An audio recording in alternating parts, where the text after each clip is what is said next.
ॐ अज्ञानतिमिरान्धस्य ज्ञानाञ्जनशलाकया चक्षुरुन्मिलितं येन तस्मै श्रीगुरवे नमः। वाञ्छाकल्पतरुभ्यश्च कृपा सिन्धुभ्यैव च पतितानां पावनेभ्यो वैष्णवेभ्यो नमो नमः। श्री कृष्ण चैतन्य प्रभो नित्यानंदा श्री अद्वैत गदाधर शिवासादि गौर भक्त वृंद। हरे कृष्णा कृष्णा कृष्णा हरे हरे, हरे राम राम राम हरे हरे। हरे कृष्णा। सर्वप्रथम मैं अपने गुरुपाद पद ओम विष्णुपाद अष्टोत्तर शत श्री श्रीमद् भक्तिवेदांत माधव गोसाई महाराज के चरण कमलों में अनंत कोटि दंडवत प्रणाम ज्ञापन करता हूं। हम लोग श्रीमद् भागवत पुराण के दशम स्कंध में प्रणय गीत का श्रवण कर रहे हैं। 29 अध्याय में जो गोपियों के द्वारा गाया गया है, 11 श्लोकों में 31 से लेकर और 41वें श्लोक तक 31 to 41 श्लोक। तो आज हम लोग पिछली बार अंतिम श्लोक के विषय में बात किए थे, उसी के विषय में थोड़ी सी चर्चा करते हुए हम इस प्रणय गीत का उपसंहार करेंगे आज। तो अंतिम श्लोक में 41 श्लोक में गोपियां कह रही हैं, व्यक्तम भवान ब्रज भयार्ति हरो भिजातो देवो यथादि पुरुषः सुरलोक गोप्ता तन्नो निधेहि कर पंकजमार्त बंधो तप्ते च शिरसु च किंकरीणाम। कह रही हैं गोपियां कि ये बात सबको विदित है, व्यक्त है, स्पष्ट है सबको, किसी से बात छुपी नहीं है कि जिस प्रकार भगवान नारायण देवताओं की रक्षा के लिए सुरलोक गोप्ता माने रक्षा करना, तो जिस प्रकार यथा आदि पुरुष नारायण जिस प्रकार यथा सुरलोक गोप्ता देवताओं की रक्षा करने के लिए अवतीर्ण होते हैं, उसी प्रकार से आप भी ब्रजमंडल का भय और दुख मिटाने के लिए प्रकट हुए हो। ब्रज भय आरती हरो, ब्रज की भय और आरती माने दुख का हरण करने के लिए अभिजात आप अभिजात है, मतलब आपका जन्म हुआ है, आप उत्पन्न हुए हैं, ये सबको मालूम है। ये भी स्पष्ट ही है कि आपका दीन दुखियों पर बड़ा प्रेम है और आप दीन बंधु हो, आप आर्त बंधु हो, आपकी बड़ी कृपा है। आर्त बंधु कह के भगवान को संबोधन कर रही हैं कि आप आर्त बंधु भी हो। तो कह रही हैं कि हम बहुत दुखी हैं, इसीलिए आप क्या करना है, आपको हमारा जो हृदय है वो जल रहा है आपसे मिलने के लिए। विरह की जो अग्नि है उससे हमारा हृदय जल रहा है। तो आप अपनी इन किंकरियों के ऊपर, जो दासी हैं आपकी, किम करोमी अर्थात किंकरी, तो इन किंकरियों के ऊपर आप अपना हस्त कमल पधराइए। हस्त कमल कर पंकज, क्योंकि पंकज जो है कमल शीतलता देता है, तो आप वो शीतलता हमको, हमारे हृदय को, तप्त हृदय को प्रदान कीजिए, क्योंकि हमारा हृदय तप्त हो रहा है। और हमारे सिर के ऊपर भी अपना हाथ रखिए, अर्थात हमको भय से भी मुक्त करिए। भय क्या है गोपियों को, कि कहीं आपसे हमारा वियोग न हो जाए, कहीं आपसे हमारा विरह न हो जाए, ये भय है आगे भावी। अभी तो आप सामने खड़े हो, तो अभी तो आप हमको जो है कह रहे हो कि अपने घर चले जाओ, तो ये दुख हो रहा है हमको ये बात सुनकर आपकी। लेकिन हमें लग रहा है कि अगर हमें घर जाना ही पड़ गया तो क्या होगा, हम घर तो जाने वाली है नहीं किसी भी प्रकार से। तो आप जब हमें स्वीकार नहीं करोगे तो हमारा जो भावी आपसे विरह होगा, वियोग होगा, उस भय से हमारी रक्षा करो, क्योंकि आप आर्त बंधु हो, दीन दुखियों की आप रक्षा करने के लिए जाने जाते हो। आपने हमेशा अपने भक्तों की रक्षा की है और आप नारायण के समान भी हो, नारायण समो गुणी। तो यदि आप ऐसा नहीं करते हैं इसलिए गोपियां कह रही हैं कि आप प्रसन्न होइए। इससे पहले कहा था उन्होंने तन्नह प्रसीद, इसलिए हे परमेश्वर आप प्रसन्न हो जाइए हमसे। तो यदि भगवान उनसे कहे ठीक है मैं अब तुमसे नाराज नहीं हूं, तुम जो कह रही हो वो ठीक है, मैं तुमसे प्रसन्न हूं, और अब प्रसन्न चित्त से मैं आपसे ये कहता हूं कि आप अपने घर लौट जाओ। फिर अगर दोबारा से ये बात कह दें भगवान तो गोपियां कह रही हैं देखिए आपके चेहरे पर जो प्रसन्नता दिखाई दे रही है, आप प्रसन्न वदन हैं, तो केवल आपका प्रसन्न वदन, प्रसन्न मुख देखकर ही हमारे हृदय का ताप शांत नहीं हो सकता।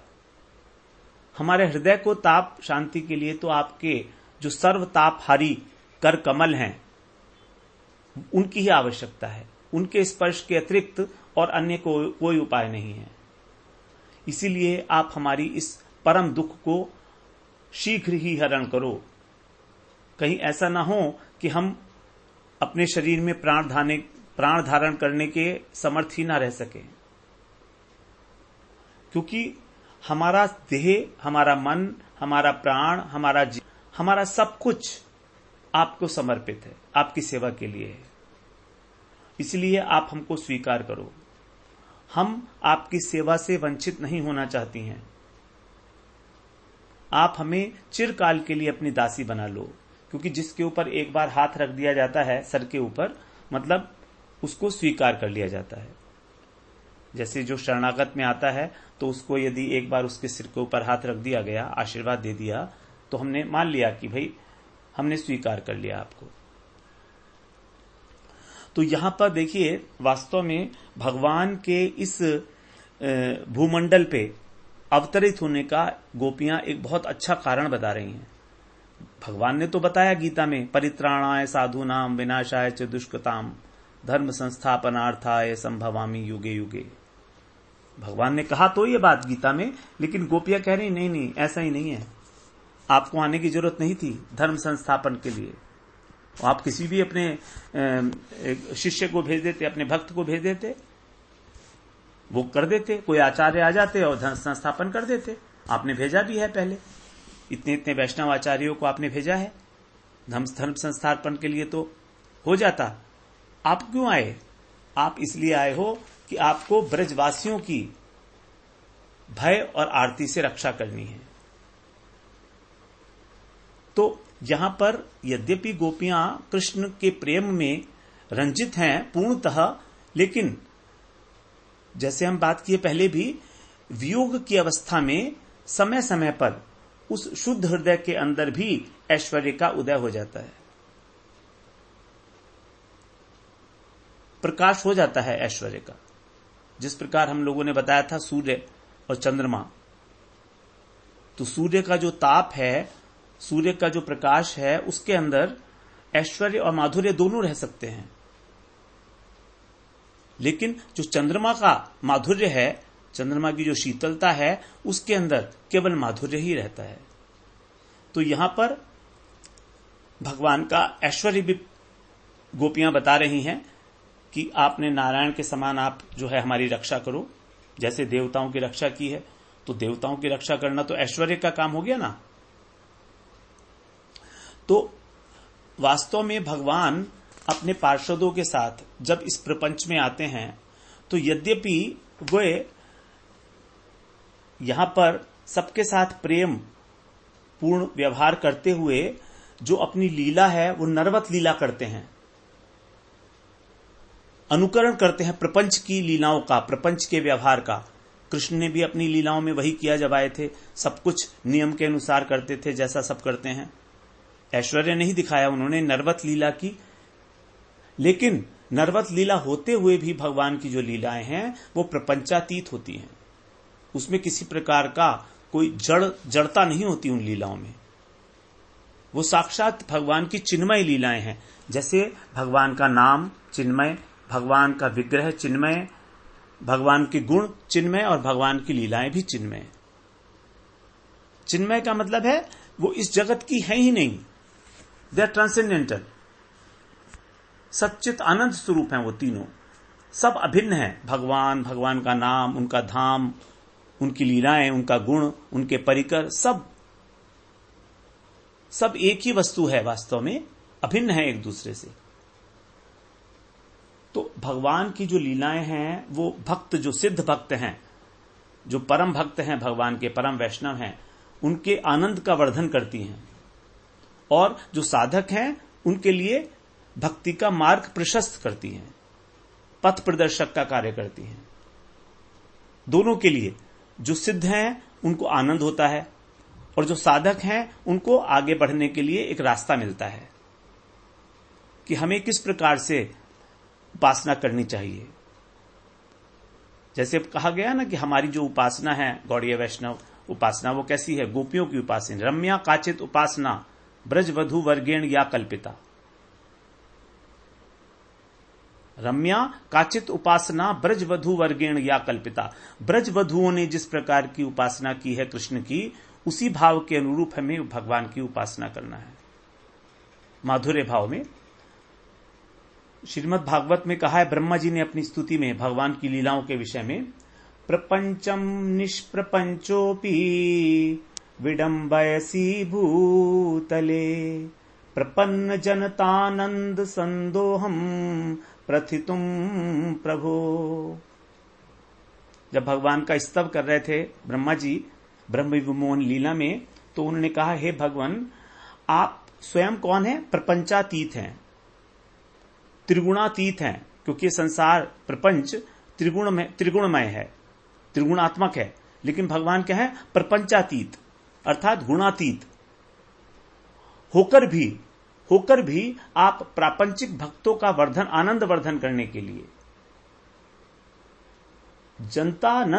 आनंद सम्मोह संदोहम, उनका आनंद वर्धन करने के लिए आप प्रपंच का अनुकरण करते हो। प्रपंच का अनुकरण का मतलब हुआ, जिस प्रकार की एक साधारण मनुष्य अपना जीवन, अपना व्यवहार दिखाता है, उसी प्रकार से आप भी करते हो। भगवान भी एकादशी का व्रत करते हैं, भगवान भी सब कुछ करते हैं, जो कुछ भी नियम है व्यवहार के अंदर, वैसे करते हुए दिखते हैं भगवान भी। प्रपंच का अनुकरण करके और अपनी प्रपंचातीत लीलाओं का प्रकाश करते हैं। लीलाएं उनकी गुणातीत हैं। देखिए, लीलाएं स्वयं में गुणातीत हैं, प्रपंचातीत हैं, लेकिन वो लीलाएं ऐसी लग रही हैं कि वो साधारण लीलाएं हैं, है नहीं, लगती हैं। उनके अंदर एक बहुत बड़ा संदेश छुपा होता है। जैसे भगवान ने गोपियों के साथ रमण किया, तो ये कितनी बड़ी लीला है, ये प्रपंचातीत लीला है, लेकिन लग रही है एक साधारण स्त्री पुरुष की लीला। तो इसलिए कह रहे हैं वो कि गोपियां कह रही हैं कि आपकी सेवा की प्राप्ति ही हमारे सुख का कारण है और आपका वियोग हमारे दुख का कारण है। और यदि आप हमारे चिर संचित मनोरथ को, आशाम भृताम, जो हमने चिरकाल से, चिराद अरविंद नेत्र, हमने अनंत काल से आपसे जो मिलने की आशा का हमने हृदय के अंदर धारण की हुई है, यदि आपने उससे हमें वंचित कर दिया तो हम अत्यंत निराश हो जाएंगे।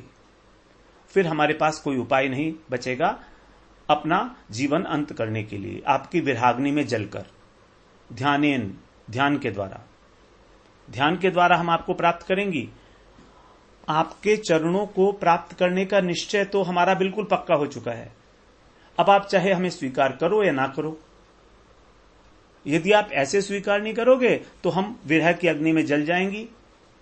विरह जाग्नि उपयुक्त देहा, 35वें श्लोक में बोला ना, ध्यानेन याम पदयो पदवीम सखेते। हे सखे, हम आपके चरण कमलों में स्थान प्राप्त करेंगी ही करेंगी ध्यान के द्वारा।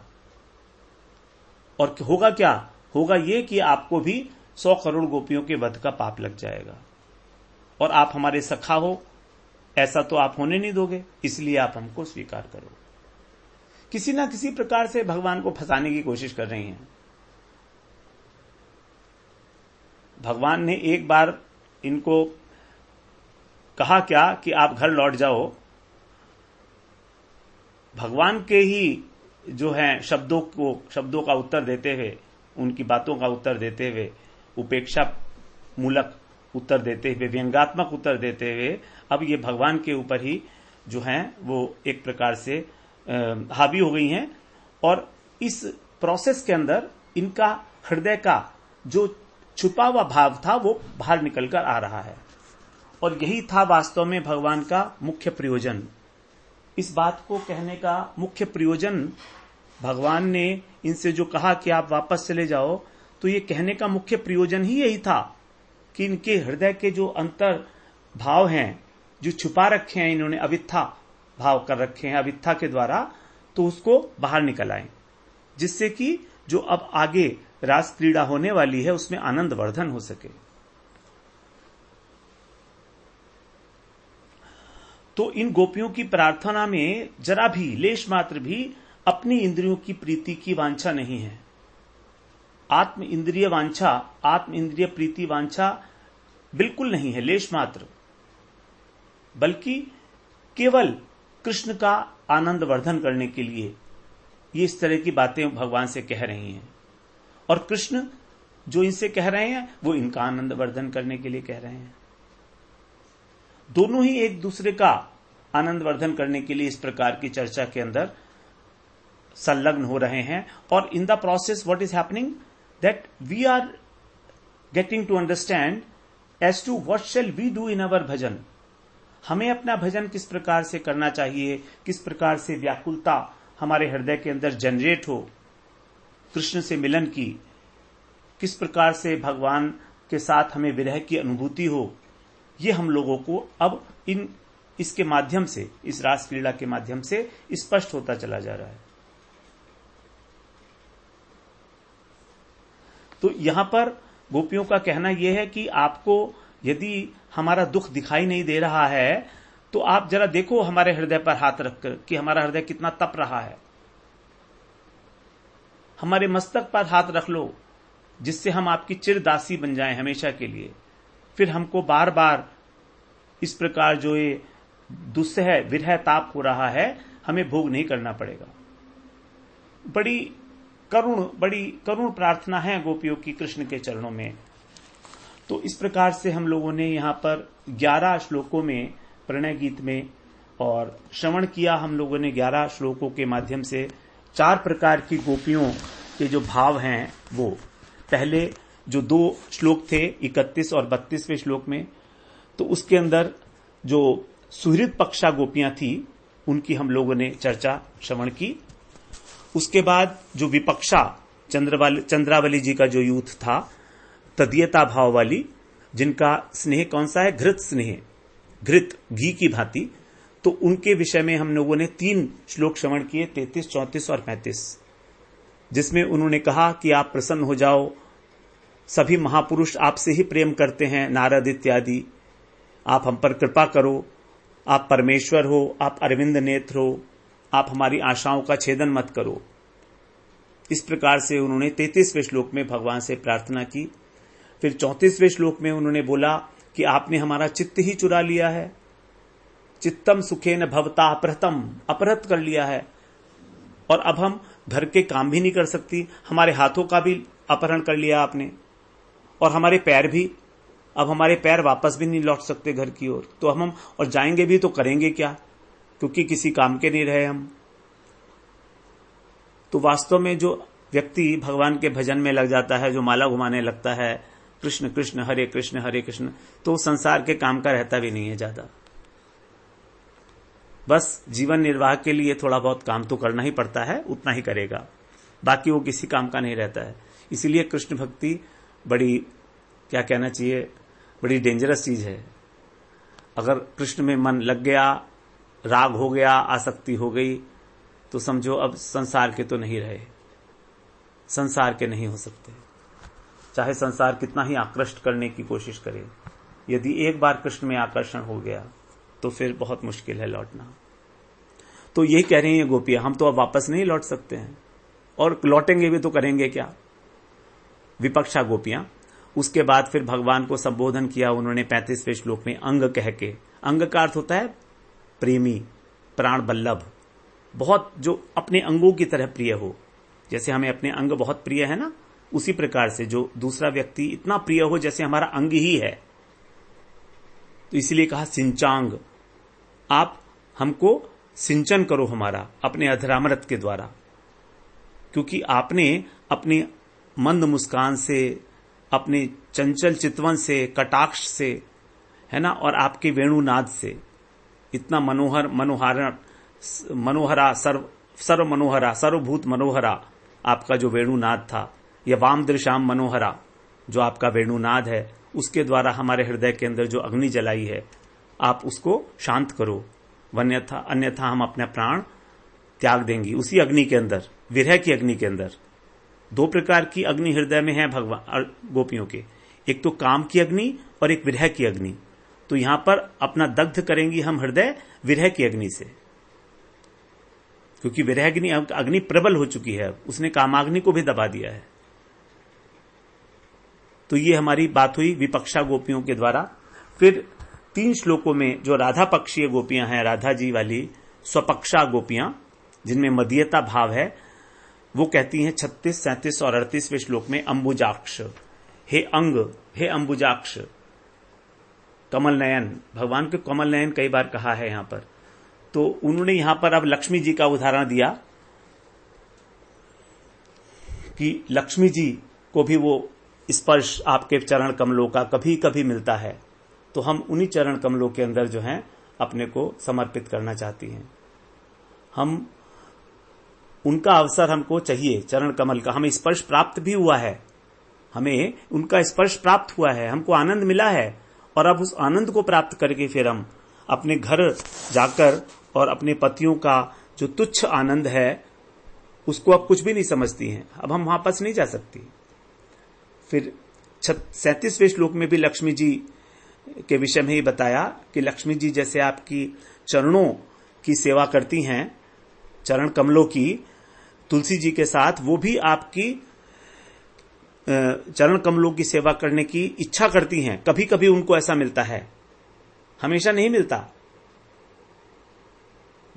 लक्ष्मी जी को भी हमेशा ही चांस नहीं मिलता कि वो सेवा करेंगी चरण कमलों की, लेकिन हम तो सेवा में नहीं करना चाहती, हम तो आपकी चरण कमलों की रेणु जो धूली है उसकी शरण लेना चाहती हैं। पदरज प्रपन्ना, तो देखिए दैन्य की पराकाष्ठा होती चली जा रही है धीरे धीरे। गोपियों के हृदय में जैसे जैसे विकलता बढ़ रही है वैसे वैसे ही दैन्य और अपनी चरम सीमा पर पहुंचता चला जा रहा है। और प्रेम का लक्षण भी यही है, जब दैन्य अपनी पराकाष्ठा पर होगा तो भगवान आएंगे ही आएंगे, भगवान आने ही वाले हैं। इस अध्याय के तुरंत इन श्लोकों के तुरंत बाद ही तो भगवान प्रकट हो जाएंगे वहां पर। भगवान उनसे कहेंगे, भगवान तो हैं वहां पर ही, लेकिन भगवान उनसे कहेंगे कि अब मैं प्रसन्न हो गया आपसे। तो ये बात हुई जो 37वें श्लोक में कही गई। फिर 38वें श्लोक में स्पष्ट रूप से, क्योंकि राधा रानी का ही पक्षी गोपियां हैं, स्वपक्षा गोपियां, उन्होंने कहा कि आप हमको दासत्व प्रदान करो, अपना देही दास्यम, हे पुरुष भूषण आप हमको अपना दास्य प्रदान करो और हमसे प्रसन्न हो जाओ। हम तीव्र काम के द्वारा तप्त हो रही हैं, आपका जो सुंदर मुख कमल है, आपका जो दृष्टिपात है, कटाक्ष है, उसके द्वारा हम व्यथित हो चुकी हैं तीव्र काम के द्वारा। अब आप हमारे को अपने दासी स्वीकार करो। प्रत्येक श्लोक में ऑलमोस्ट भगवान से प्रसन्न होने के लिए कहा है, स्वयं को भगवान के चरणों में समर्पित होने के लिए कहा है। फिर अंत में 3 श्लोक जो है तटस्था गोपियों के द्वारा जो हैं, उसमें भगवान के सौंदर्य का वर्णन है 39 में, और कह रही हैं कि हम तो आपकी दासियां ही हो गई हैं, भवाम दास्य, हम आपकी दासी हो गई हैं। आपका स्वरूप देखकर, आपका भुजदंड, आपकी अलका सौंदर्य देखकर भगवान का, हम आपकी बिन मोल की दासी हो गई हैं, बिना मोल की। आपका जो सौंदर्य है वही हमारा वेतन हो गया, और वेतन से भी करोड़ों करोड़ों गुना वेतन हो गया, बहुत अधिक कृतार्थ हो गई हम। 40वें श्लोक में बोलती हैं कि हे अंग, अगेन दोबारा अंग बोला भगवान को, कौन स्त्री है जो आपके ऊपर मोहित नहीं होगी? यदि हम मोहित हो गए तो क्या हो गया? आपके ऊपर तो बड़े बड़े देवता मोहित हो जाते हैं, और आप स्वयं भी अपने रूप पर मोहित होते हो, तो फिर और पशु पक्षी स्थावर जो वृक्ष हैं, नदियां हैं, वो भी सब आपके रूप में मोहित हो जाती हैं। तो यदि हम मोहित हो गए तो ऐसी क्या बड़ी बात हो गई? एक साधारण सी घटना है, हम तो स्त्रियां हैं, साधारण स्त्रियां हैं। 41वें श्लोक हम लोग श्रवण कर ही चुके हैं। यहां पर पराकाष्ठा पर पहुंच गई है गोपियों की आरती और वो भगवान को कह रहे हैं, आर्त बंधु, हे आर्त बंधु, हे दीन बंधु, हे करुणा सिंधु, आपका तो जन्म ही इसलिए हुआ है कि आप हमारी भय को और हमारे दुख को दूर करो। और हम भी तो ब्रज में ही आती हैं, हम क्या कोई ब्रज से बाहर हैं? इसलिए अब हम आपकी किंकरी हो गई हैं। तो यहां पर जो भाव है वो तत्सुख सुखी भाव है, तत्सुख सुखिया, भगवान को सुख करने का भाव है, किसी भी प्रकार से स्वयं सुखी होने का भाव नहीं है। तो इस प्रकार से हम लोगों ने यहां पर श्रवण किया। अब हम बात करते हैं थोड़ी सी सखियों के विषय में, जो अनेक प्रकार की सखियां हैं। तो बेसिकली 5 प्रकार की सखी बताई गई हैं। 5 प्रकार की सखी हैं। उसमें सखी पहली केवल सखी होती है, दूसरी परम प्रेष्ठ सखी, तीसरी प्रिय सखी, चौथी प्राण सखी और 5वीं नित्य सखी। ये एक वर्गीकरण है। इसको दोबारा रिपीट करता हूं, सखी, परम प्रेष्ठ सखी, प्रिय सखी, प्राण सखी और नित्य सखी।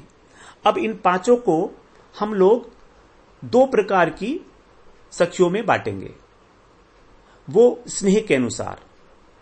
तो कुछ सखियां होती हैं जो सम स्नेहा होती हैं, मतलब राधा जी और कृष्ण में जिनका समान स्नेह होता है, और कुछ सखियां होती है असम स्नेहा, उनका स्नेह अलग अलग होता है। तो असम स्नेहा 2 प्रकार की हो गई, कृष्ण स्नेहाधिका और राधा स्नेहाधिका। तो 3 प्रकार की हो गई इस प्रकार स्नेह के अनुसार सखियां, जिनका राधा कृष्ण में बराबर स्नेह है, जिनका राधा जी में अधिक स्नेह है वो राधा स्नेहाधिका, और जिनका कृष्ण में है वो कृष्ण स्नेहाधिका। ये 3 प्रकार की सखियां।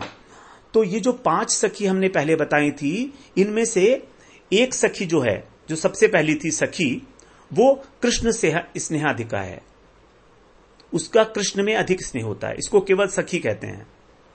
और ये होती है धनिष्ठा और विंध्या इत्यादि। धनिष्ठा जो हैं वो सखी हैं, कृष्ण स्नेहाधिका। उसके बाद जो हमने बात की थी, 2 सखियां हैं, परम प्रेष्ठ और प्रिय सखी। ये दोनों सम स्नेहा हैं, इनका राधा और कृष्ण दोनों के प्रति समान स्नेह है।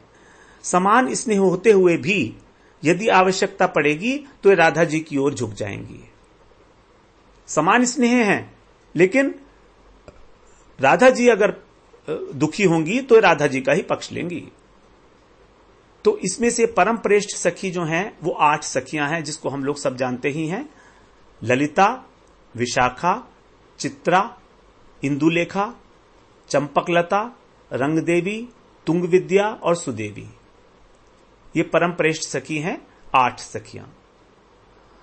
उसके बाद और इसी में प्रिय सखी भी आती है। प्रिय सखी और परम प्रेष्ठ सखी इसी ग्रुप में आती हैं, जो सम स्नेहा हैं। अब प्राण चौथी और 5वीं सखी जो बची वो है प्राण सखी और नित्य सखी। ये 2 सखियां हैं, ये मंजरियां हैं, ये दासियां हैं, सखी नहीं है, ये दासियां हैं, लेकिन इनको भी सखी कह दिया जाता है। तो प्राण सखी जैसे शशिमुखी, वासंती, लासिका इत्यादि, और नित्य सखी कस्तूरी मंजरी, मणि मंजरी इत्यादि। तो इस प्रकार से ये 5 टाइप्स हैं सखियों के, जिनको स्नेह के अनुसार 3 भागों में विभाजित किया जा सकता है।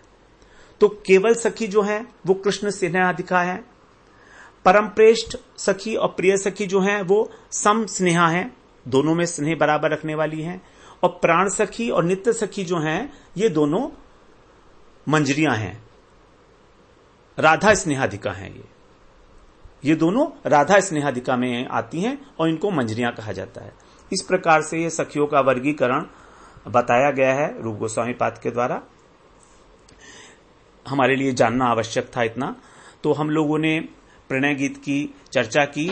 25 सत्र में हम लोगों ने इन 11 श्लोकों को श्रवण किया, और इसके पहले के 3 श्लोक जो इसके भूमिका के रूप में सुखदेव जी के द्वारा कहे गए थे उसको भी हम लोगों ने श्रवण किया था। इस प्रकार से आज हम इस प्रणय गीत को प्रणाम करते हैं, और प्रणय गीत को प्रणाम करते हैं हम, और इसको आज पूर्णता की ओर ले जाते हुए अपने इस सत्र को विश्राम देते हैं यहीं पर। और यदि भगवान की इच्छा हुई कभी आगे तो किसी और प्रकार के जो भागवत में गीत गाए गए हैं, जो 11 प्रसिद्ध गीत हैं भागवत के, तो उनमें से किसी एक गीत की चर्चा आगे किसी समय में यदि गुरु जी की इच्छा हुई, भगवान की इच्छा हुई तो अवश्य की जाएगी।